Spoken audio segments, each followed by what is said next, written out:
Hey guys, welcome back.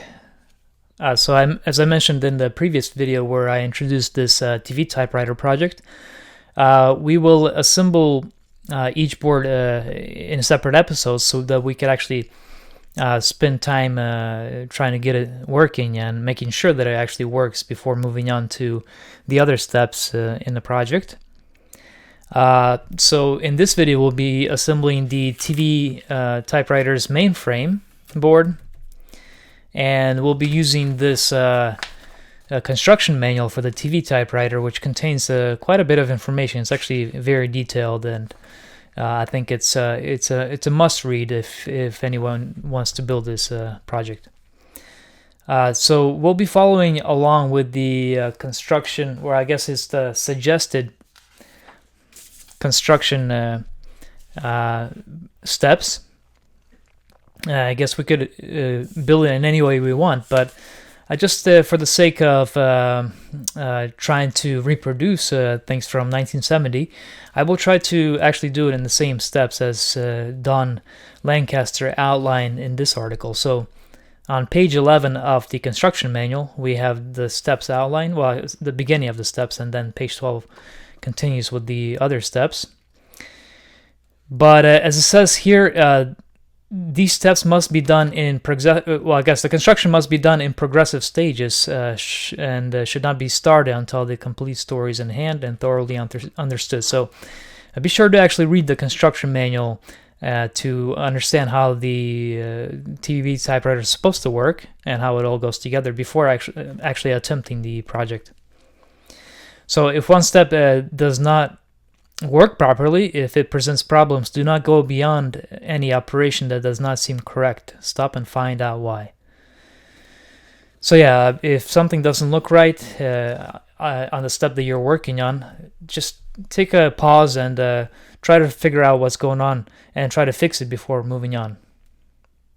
Okay, so with the first step, it says to actually mount these stack connectors. So these connectors here, the Molex connectors. I usually don't mount the connectors first. I try to do the low profile components first, such as the resistors. But again, we want to follow the same process that Don outlined here. So we're going to go ahead and mount these Molex connectors here and solder them in, and then actually solder in the same Molex connectors on all the other boards for the TV typewriter. So the cursor, the timing, the memory board, we'll solder that in, and also the male versions from the bottom of the board. And we just want to make sure that the boards actually all fit together nicely before doing anything else. And we also want to make sure that the notch here on all the boards aligns with the notch here on the mainframe. Okay, so let's go ahead and start with the mainframe connectors. We'll solder them in, and then we'll solder the other boards as well.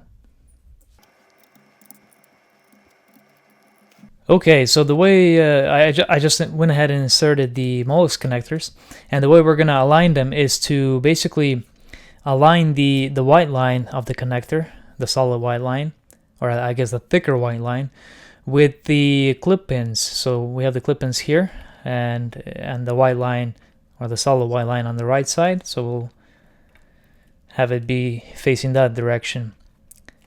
So again, clip pin is on this side, but the white line is on the left. We'll have it face that direction, and so on. We'll do the rest the same way.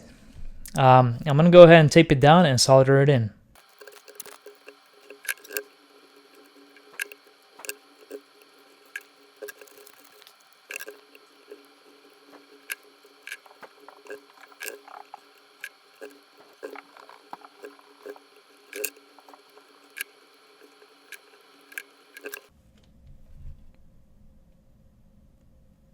Okay, so I got these soldered in.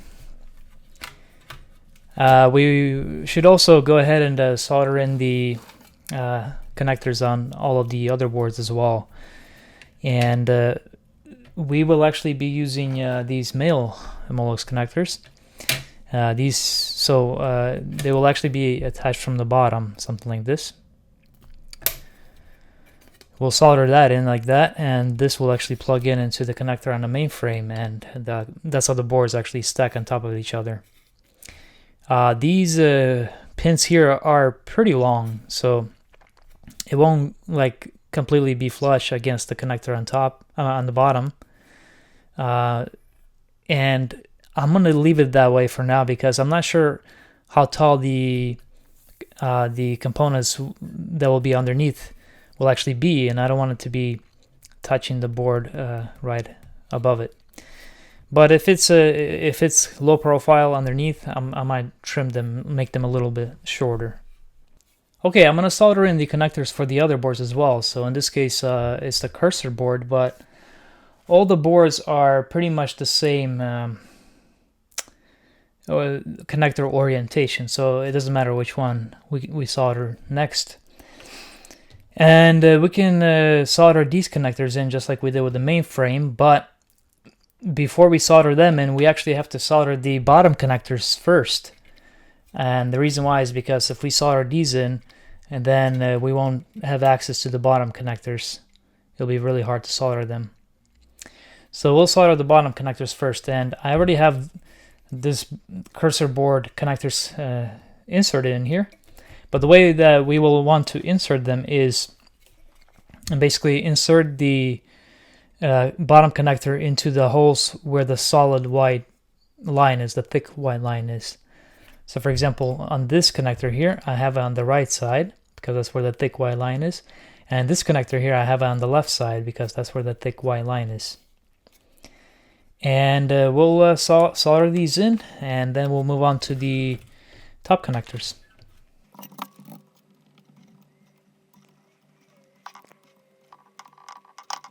All right, let's do a dry fit with this board before I finish soldering the remaining pins.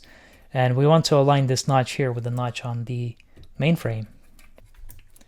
Yeah, it fits pretty well. I'm not going to push it in all the way yet, but it will slide in this way. So yeah, let me finish soldering these pins, and then I'll do the top connectors.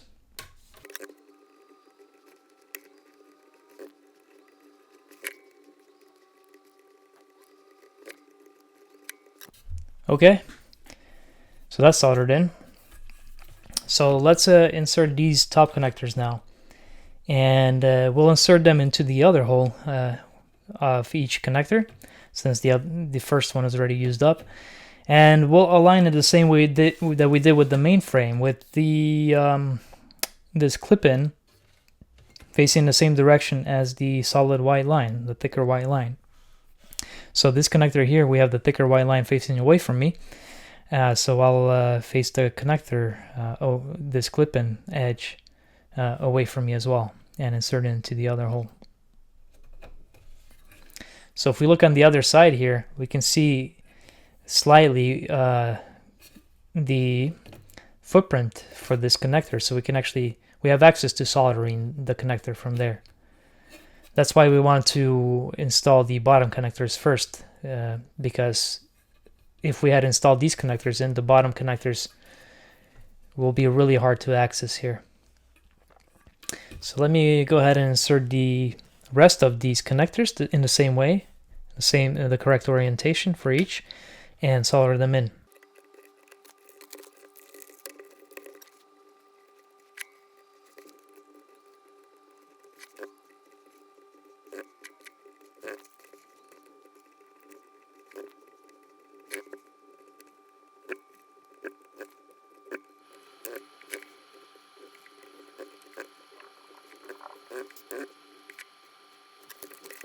Okay, so the cursor board is finished. Let's do another fit test.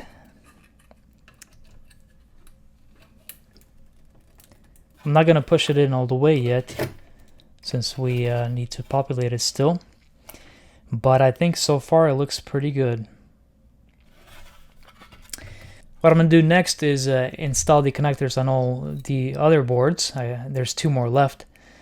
And I'll install all the connectors for them, and then move on to the other components.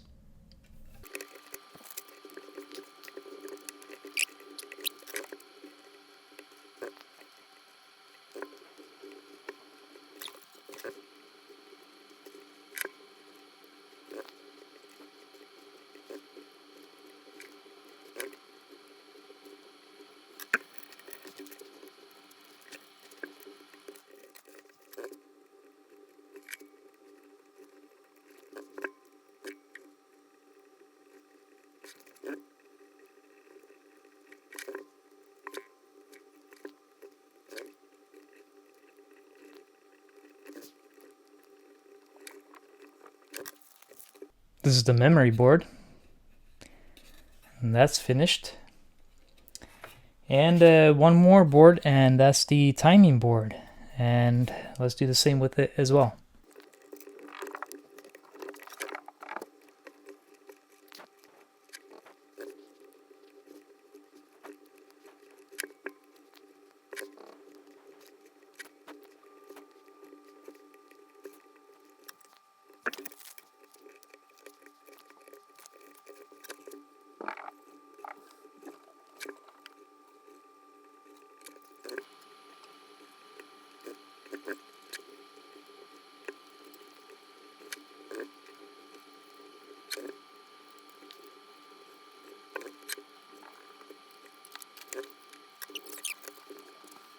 And there's the timing board. So we got all the board connectors soldered in. Let's see if we can try to fit it together. I won't push it in all the way just yet, but we want to make sure that this notch here aligns. And honestly, I don't think it will actually go the other way. For example, if I have the notch here, it just won't come together. There's a reason why these connectors are offset by a little bit, just so it doesn't go the other way.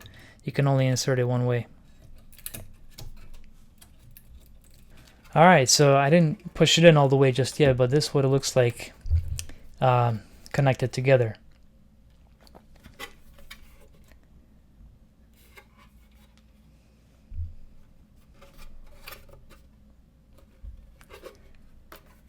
Yeah, that's pretty much it. I think it looks pretty good. It fits in pretty well. Nice and straight. Okay, so I'm not going to push it in all the way, as I mentioned, because we still have to populate all the boards. And we also don't need the boards just yet. We first need to populate this mainframe. So I'm going to remove this for now that I know that it actually fits pretty well. Actually, I can just leave this connected together.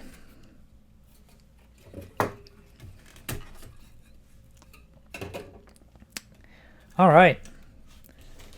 So we got all the connectors finished. So let's see. No, the connectors are more or less alternated, right? So they are a little bit alternated, just so it actually goes one way and only one way. Make sure the notch on each board goes the same way. So basically the notch goes this way. After the stack neatly snaps together, add all the jumpers and all the bypass capacitors on all the boards, as well as the protection diodes on the memory boards. So this part here I'm going to leave out. Basically, I'm not going to touch the other boards just yet. I know I installed the connectors there, but we'll get to them later. I don't want to have to jump between boards while working on this project. So I will just install the jumpers on this board only. So I'm going to go ahead and do that, and I'll use this wire here. I think it's, let's see, 20 gauge maybe? No, it's 22 gauge wire, but it doesn't really matter what gauge as long as it fits in the holes here. So let me go ahead and install these jumpers. So we have, on the silk screen actually shows where the jumpers go. So we have a jumper here, we have a jumper here, we have a small jumper right here. We also have a jumper right here, and what this basically does is allows us to choose what voltage we want to send to the keyboard. And since we'll be using a keyboard that requires positive 12 volts, we'll jumper this position here to this position. That's for the negative 12 volt right here, so we'll use the positive 12 volt on the right side.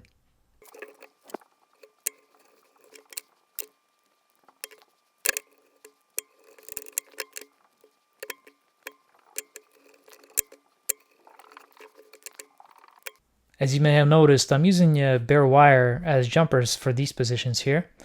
But for this one here, for the voltage selector for the keyboard power, I will actually use an insulated one. And the reason why is because I don't want it to be contacting the minus 12 volt hole right there, right beside it.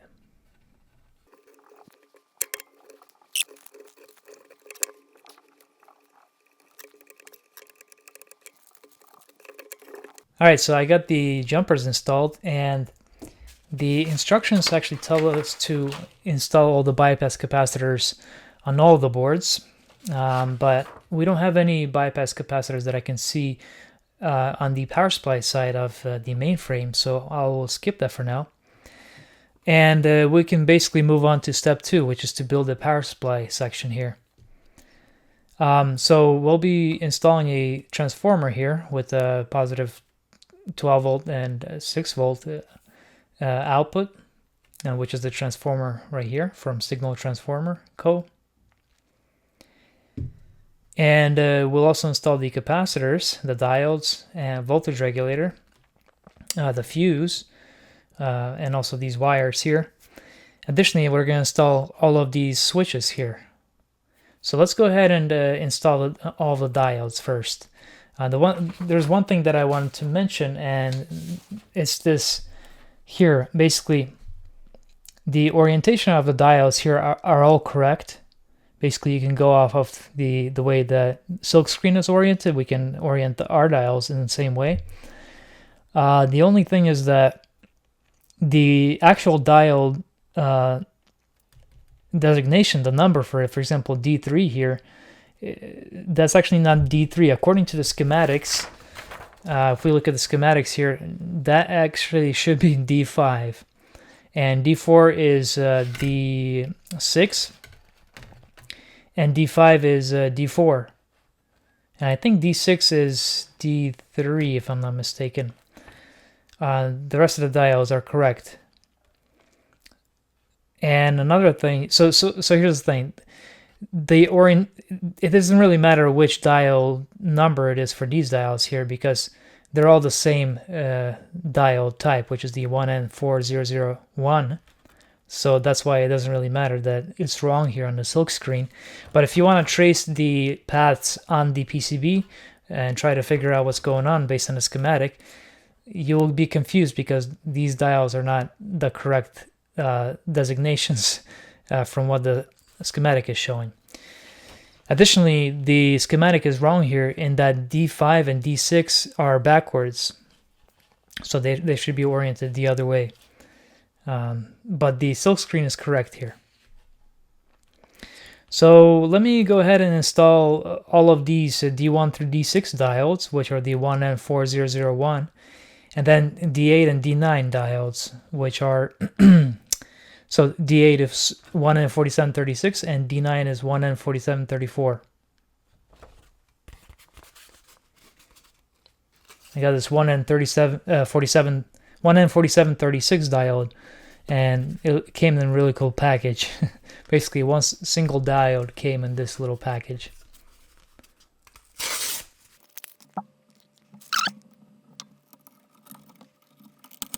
Alright, next I'm gonna install the 1N4734, which is D9. And this one is a glass one. And then the rest of the diodes, which are all 6 of these here, are the 1N4001.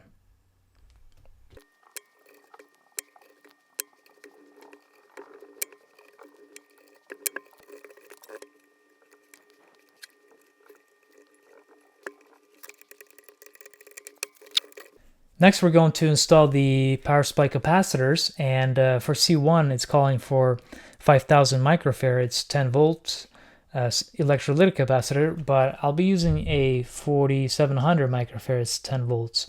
I think that should be okay. And we just gotta make sure that we orient it correctly with the plus sign. Mention the plus sign on the silk screen.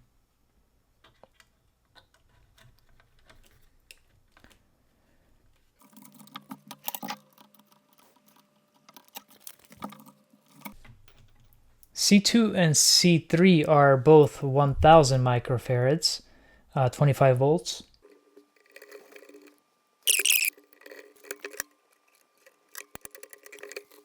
Next, we'll install the voltage regulator, IC1, for the 5 volt side, which is the 7805. and we need to orient it so that the heatsink side is actually facing down. And I just realized that the footprint for the voltage regulator is slightly smaller than the leads on the voltage regulator, unfortunately. So this is actually one of those things that we have to fix in the field and drill it out to be a little bit bigger. So I actually just drilled it out with a number 60 drill bit and made it slightly bigger so the voltage regulator leads could actually fit through it.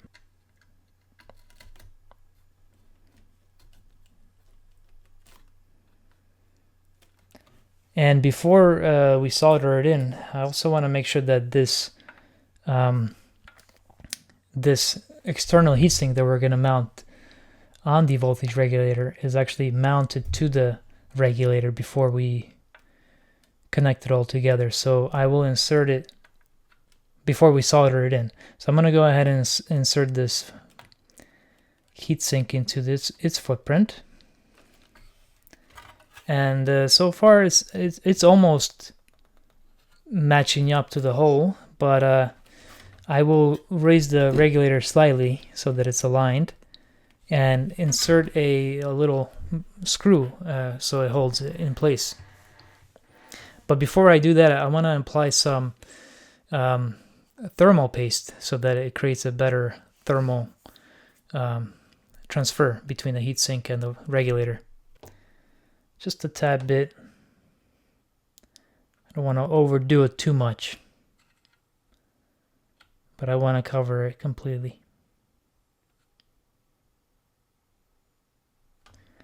Just like that.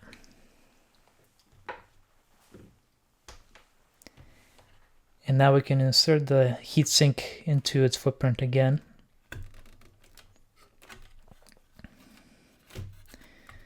Let me raise the regulator a little bit.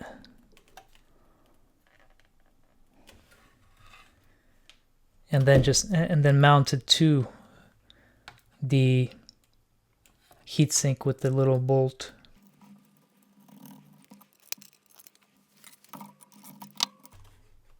Okay, now we can solder it in, both the regulator and the heatsink. The heatsink is a little bit hard to solder because obviously it's a heat sink, so it's going to sink a lot of the heat. So you may need to hold the soldering iron in there for a bit before it gets hot enough for the solder to actually stick to it. And I also just want to add that I'm not exactly sure if this heatsink is big enough for this voltage regulator, so we're gonna have to see if it gets too hot or not, and if it does, we may need to remove it and replace it with something bigger or expand it. Okay, let's mount the fuse holder. I'll be using something like this.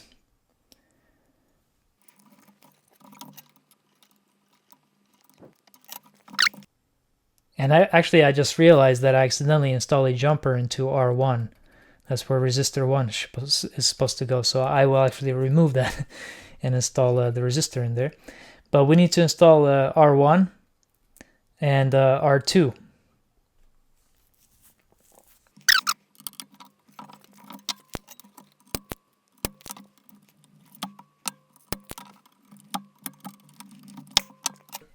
And R2 are both 47 ohm, half a watt.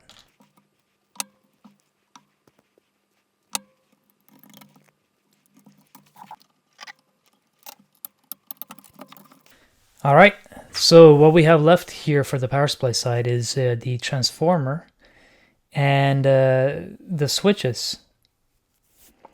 We need the this switch here, at least the power switch.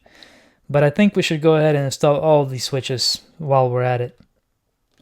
So the way that the document actually recommends installing these switches is, here it says all the switches can be mounted underneath the board. So I'm guessing it would be mounted from underneath.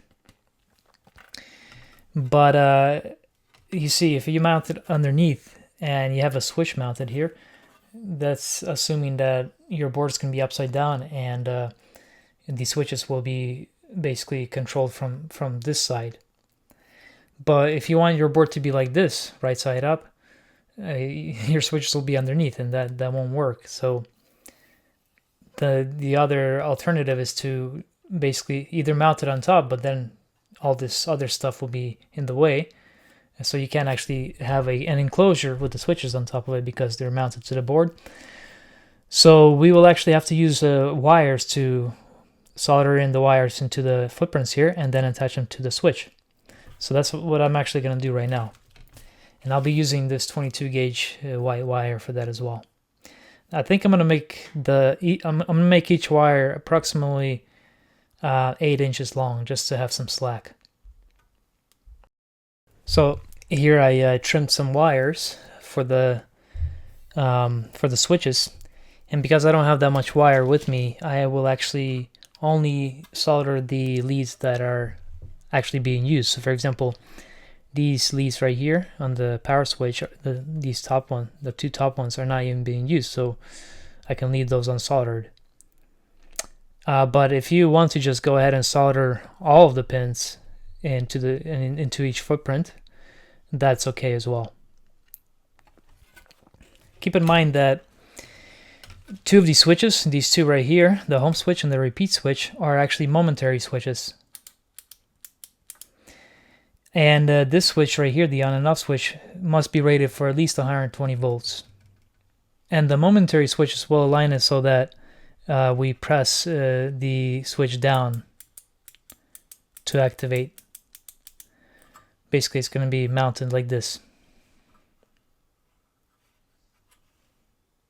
So let me go ahead and solder some wires onto all of the switches that I have, and then start soldering them into each respective footprint.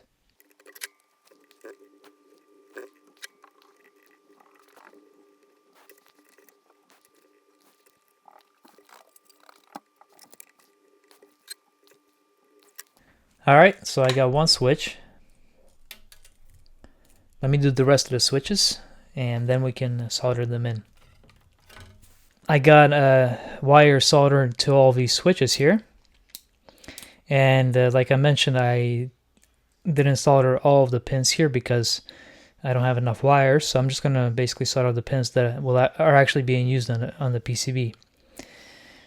So one thing I want to mention is that this power switch right here, I'm actually using 18 gauge wire because this is going to carry a high voltage and a higher current than the other ones. And I also added some heat shrink tubing here just to make sure that it doesn't touch each other, and also that I don't touch it too because it's a high voltage. I'm going to add a bigger one over top of this just to make sure that nothing's touching it. Additionally, these wires that I'm using, 18 gauge, they're a little thicker than the footprint for the switch here, so I'm going to drill it out and make it slightly bigger so that these wires would actually fit in there. So let me go ahead and drill this switch out, solder the switch in, and also solder the remaining switches here as well.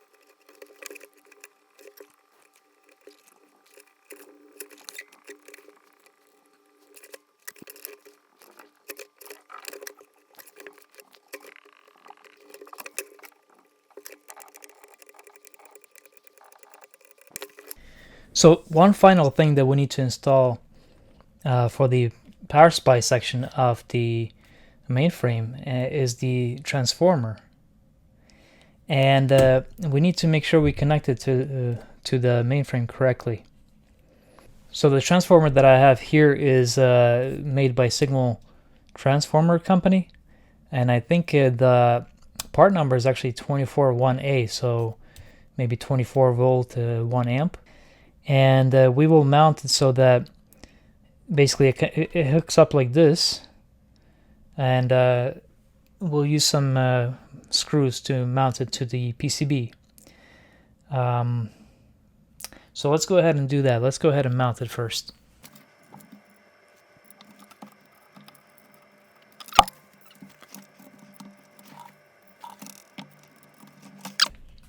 I'm not going to over tighten it just yet because we may still need to unscrew this one when we install the main power lines.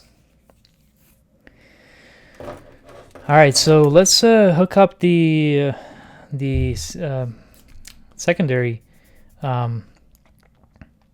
side of the transformer, and we want to make sure that we wire it correctly. So like I mentioned, this is actually a dual power supply, so we want to mount one side, one 12 volt side to right here, and the other 12 volt side will actually go to this common connector here.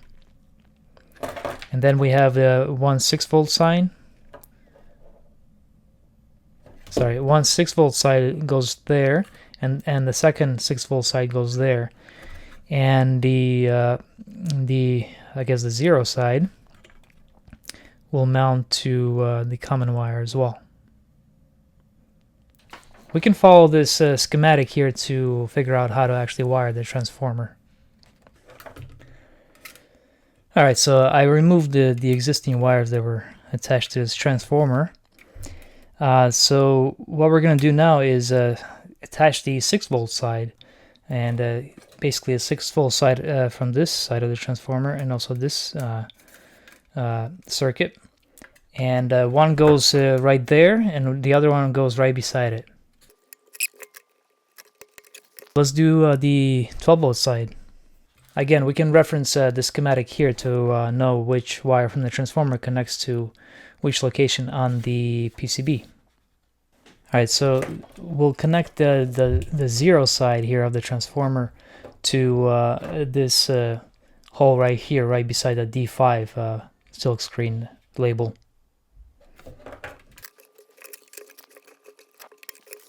And then we'll connect the 12 volt side from this side of the transformer to this hole right here.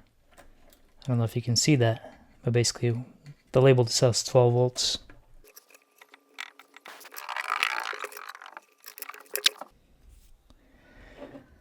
Alright, now we want to connect the 0 side of this side of the transformer to the 12 side of this side of the transformer, so 0 to 12. And lastly, we want to connect this wire that we connected from 0 to 12. We want to connect it also to the common wire right here, so the common hole. So I'll basically solder this wire directly to this side, to the 12 on the right side.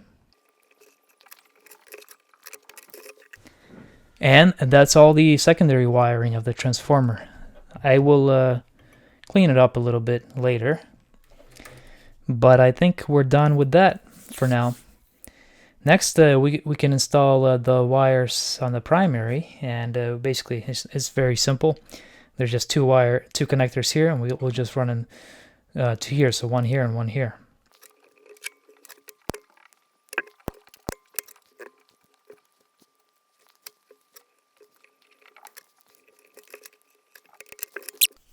Let's go ahead and insert the fuse into the fuse holder while we're at it. Next, we'll wire up the AC line here. Requires 2 wires, one neutral and one load. And these I think are 14 gauge if I'm not mistaken.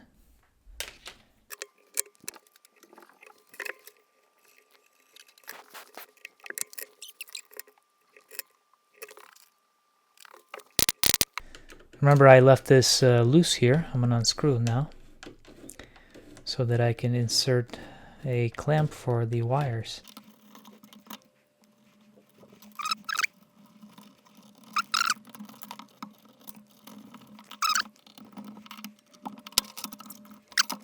Okay, so now we can connect this wire to some power line. For example, I'm using a standard cable here for power, and we'll just connect them the white to white and black to black.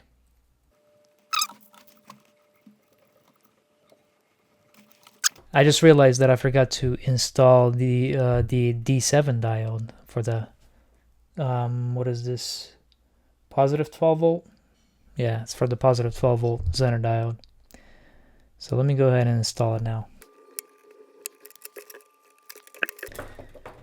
All right, now we're ready. So now what we want to do is do some testing on the power lines. So check out the supply looking at the positive 5 volt on pins 58 and 59, negative 5 volt on 57, negative 12 on 56, and positive 12 at an optional keyboard power point. It should be one of the pins here on the keyboard input. Okay, so let's go ahead and plug it in, and it's going to be a moment of truth to see if that actually to see if it's actually working properly. Okay, so the power is plugged in. Let's go ahead and turn on the switch.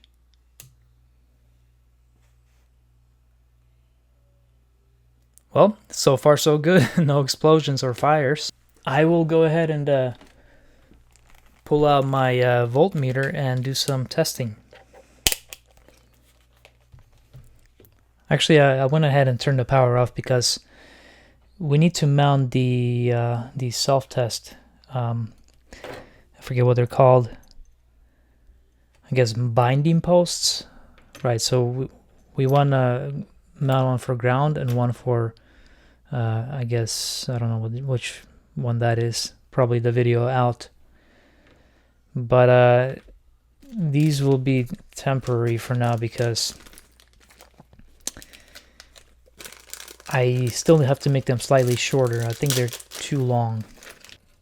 Okay, so I'm going to go ahead and mount this self-test one.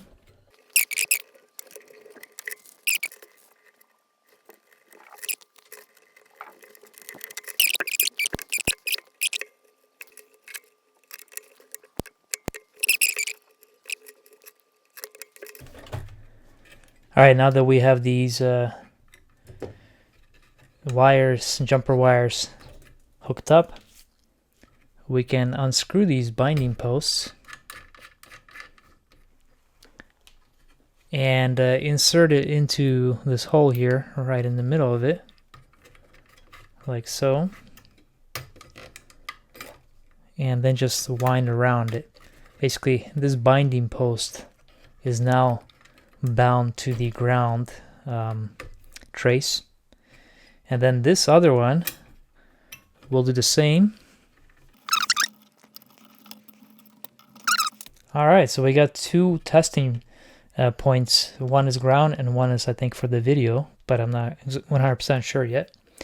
So to test it, I can take my voltmeter and connect the ground probe into the ground testing point, and this other one we're going to test different points on the bus here. So let me go ahead and plug it in and turn it back on. So let's see, let's look at the positive 5 volts on pin 58 and 59.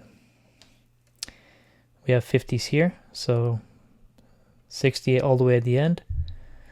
So we'll take a look at 58, 5.0102, that's perfect. And 59, same as that, 5.0102, fantastic. How about the negative 5 volts on 57? Negative 5.93, I think that's reasonable.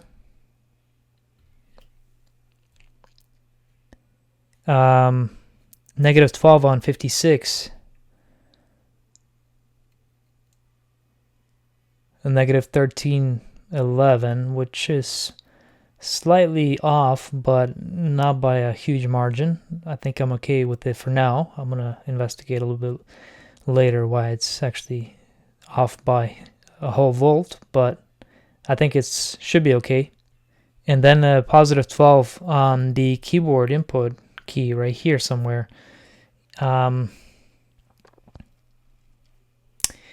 fact, I can actually test it right here. You see how we have a jumper to the positive 12 volt line for the keyboard input. So let's just test that point.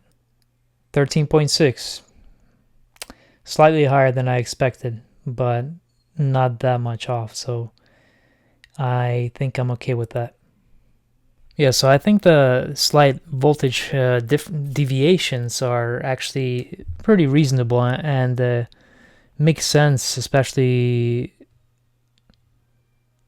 Oh, hold on a second. So like, for example, 13.6 makes sense because there's no load on the circuitry yet. Negative 13.2, again, no load. So, and these are unregulated. See, the regulator one actually shows 5 volts almost exactly, which is actually correct. So I'm actually confident that this is actually okay.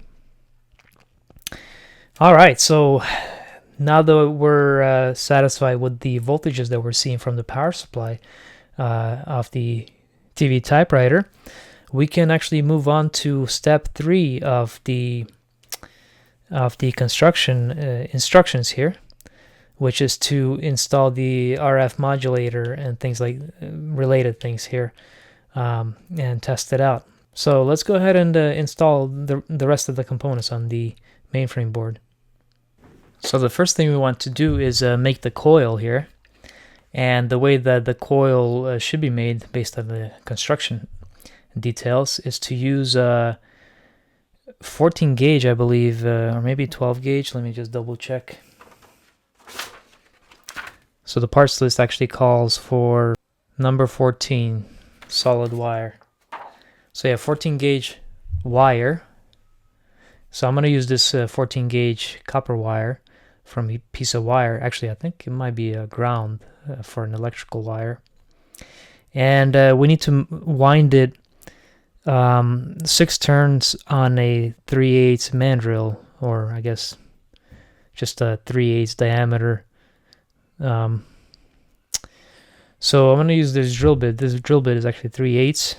So let's go ahead and try to wind it up around it.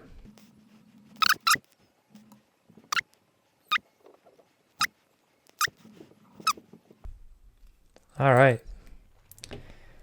So we got 6 turns.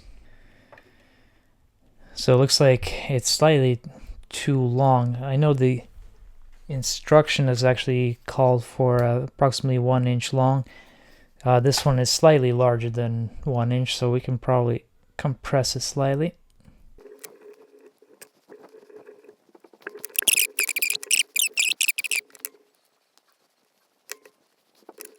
Okay, I think the size is correct. Unfortunately, the holes for this wire are too small, so I'm gonna drill out these 2 holes, the outer ones, to make it big enough for this copper wire to go through. So now, when we solder it in, we actually need to make sure that this coil here is soldered on both sides, but also there's a tap there, which is supposed to solder to the first wind of the coil.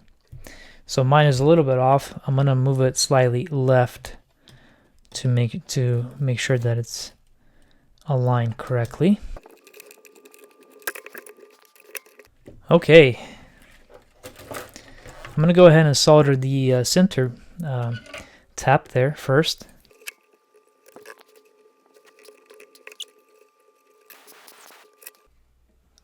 All right, so I got the center tap soldered in. Okay, let's go ahead and solder the bottom of it.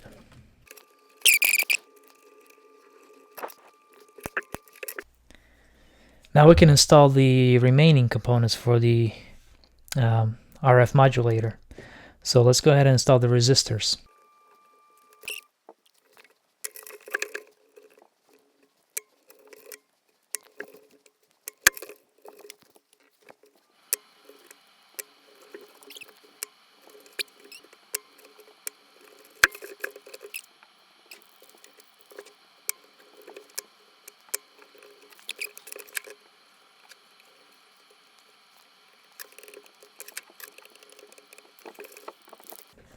Let's now install this variable capacitor, and I'm gonna post a part number that I'm using for this specific one on the GitHub page for this project. But I found this one on eBay, and it seems to fit in here pretty well. Although I had to adjust the spacing of the leads a little bit.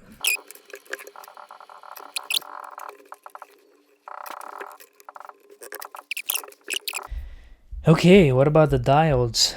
We have 5 diodes here, D10 through D14, and these are the 1N914.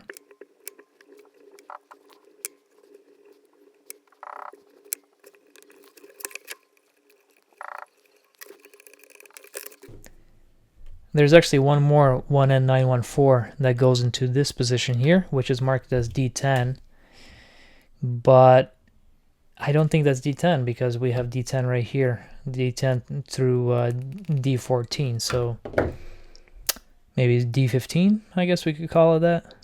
So yeah, it looks like the diode numbers were duplicated by accident. It's one of those mistakes. There are quite a few mistakes on the PCB and the schematics for the TV typewriter. Some of them were mentioned in the corrections document that came out later, but it seems like not all of them were actually mentioned, because I guess as long as you can actually figure out that, hey, a diode goes in there, and then look at the schematic for this D10 diode to see which part number it is, then you should be okay. But I guess the corrections page just included the corrections that were actually not as obvious. All right, what else do we have left here? We have a capacitor here. We have a couple of capacitors.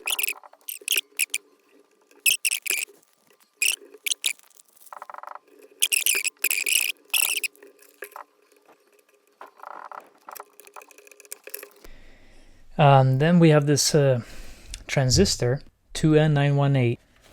According to the schematic here, if you look at the case here, it has a little tab. So I guess the tab is between the emitter and the case pin. So let's see, I think I might have marked where the case pin is. Actually, you know what? The silk screen actually orients it correctly, so let's just go off of that. And by the way, the parts list actually says not to substitute this 2N918 transistor with something else. So let's make sure we use this specific part number. Okay, there's one last thing to do, and that is to install the RF out. So I'm going to use this twin lead here. I will trim it right here and solder it in.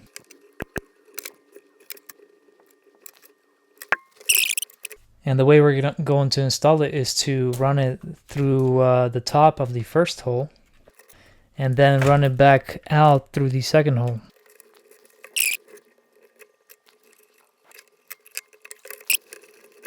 So now we can use this end of it to connect to a TV antenna input, but we still need to do something to this wire before we can actually test it. And let's see what it actually says here. 8 inches of twin lead are attached to the output, and a new piece of twin lead is taped or plastic bolted to that with a 2-inch overlap, forming as output attenuator and ending up with the suitable connector. Interesting. So we need 8 inches of this twin lead wire coming out. And apparently it says to cut it and then attach another one with, attach another one with a 2-inch overlap, forming as an output attenuator. Based on what I've seen Don Lancaster say previously in the past, is that this attenuator is not 100% required. So I'm just going to go ahead and just assume that we're going to connect this directly to the antenna and test the output that way. So let's try to do that. Two things that I wanted to mention before we hook up the TV to the TV typewriter, is that D6 right here, the silkscreen on the original artwork is actually backwards. It's correct on the silkscreen on these boards, but just so you're aware that that's actually one of the mistakes that were made on the original artwork. Also, I want to show the wiring between the transformer and the PCB board.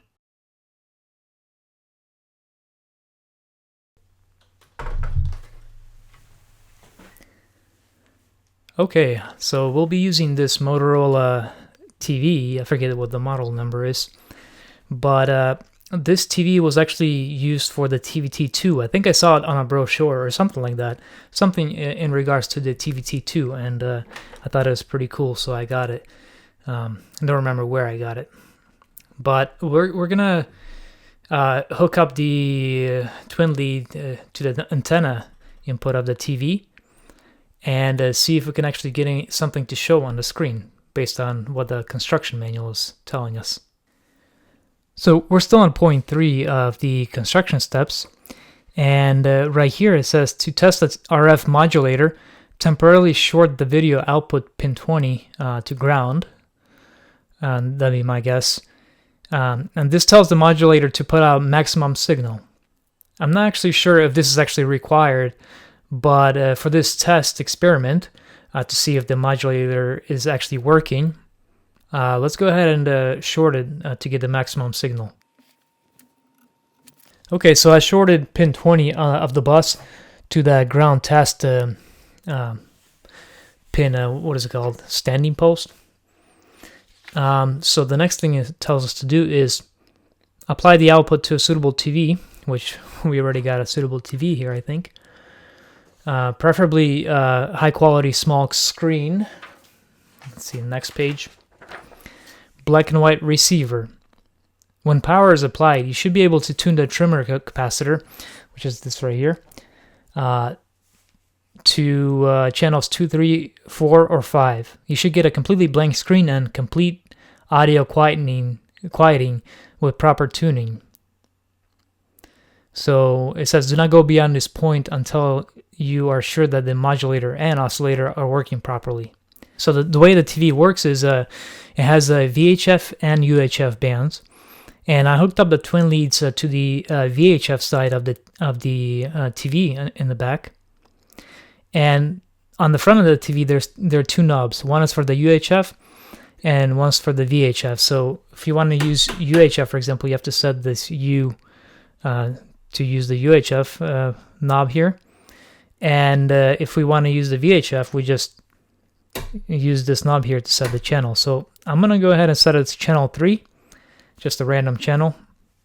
And let's plug it in and turn it on. Okay, let's go ahead and turn on the TV by pulling this knob here, which is also the volume knob. And if you can hear that, I think you can. It's pretty loud. We're hearing static, so I'm just going to make it a little quieter by turning the knob here. Okay, so it's a little quieter now. We have it set to channel 3. Let's go ahead and turn on the TV typewriter by toggling this switch here.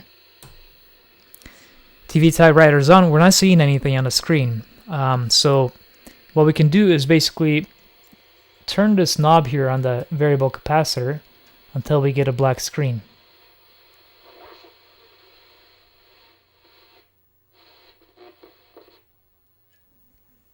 Okay. So we got a black screen and no audio, which is exactly what we're looking for. So I think we can say that the board is working properly. We're getting the power supply output correctly, the correct voltages, or semi-correct for the upper 12 and lower 12 voltages, and also the modulator and the oscillator are working properly because we're getting a black screen on the TV. So I think I'm pretty confident that the board is actually operational. Well, thank you for watching this video. We will assemble the next board in line for the TV typewriter. I don't know which one it's going to be. I think it's going to be, well, let's take a look at number 4 here. So it says to build a timing board. So I guess we'll be building the timing board next. So be sure to subscribe if you haven't already, and I'll see you next time.